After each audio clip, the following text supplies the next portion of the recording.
Hi hello வணக்கங்க. நான் இங்கே வந்து தாமரை குளத்துக்கு வீடியோ எடுக்கிறதுக்கு வந்தேன் பார்த்துக்கோங்க. இங்கே வந்து இடத்துல பார்த்தீங்கன்னா இங்கே பாருங்க ஒரு தாமரை இலை, அது பக்கத்தில் அழகா ஒரு தாமரை மொட்டு, இப்படி ஜோடி ஜோடியாக தான் வருது. இங்கே பாருங்க, அதே மாதிரி இங்கே பாருங்க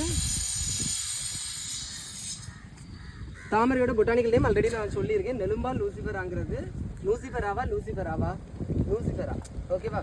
எல்லாமே அப்படி தான் இருக்குது. அப்புறம் இங்கே பாருங்க என்ன புதஞ்சு, இங்கே பாருங்க அந்த இடத்துல மொட்டை யாரோ வச்சுட்டாங்க. அடுத்தது இங்கே பாருங்க, இங்கே பார்த்தீங்களா இன்னொரு இலை வருது, கிட்ட காட்டு இன்னொரு இலை வருது. சேர்ந்து பாருங்க இங்கே அப்படிதான் எல்லாமே அப்படி ஜோடி ஜோடியாக தான் வருது. தாமரை இலையை வச்சு நம்மளோட ரிலேஷன்ஷிப்புக்கு ஒரு வீடியோ இருக்கு தெரியுமா? தாமரை இலையில குளத்துல தண்ணி கிடந்தாலுமே தண்ணி போயிடும். பார்த்தீங்களா? இப்போ ஒரே காற்று பார்த்தீங்களா? ஆனால் சேர்ந்தே தான் இருக்கும், ஆனால் சேரவே செய்யாது. பார்த்துக்கோங்க, இப்படி தான் நம்ம வந்து எல்லா ரிலேஷன்ஷிப்லையுமே நம்ம லைஃப்பில் வச்சுக்கிடணும். பார்த்துக்கோங்க, சேர்ந்தே இருக்கணும், ஆனால் நினைச்சக்கூடாது, சேரக்கூடாது, தொட்டும் தொடாமல் பட்டும் படாமல். பார்த்தீங்களா? இந்த மாதிரி தான் இருக்கும். ஓகேவா?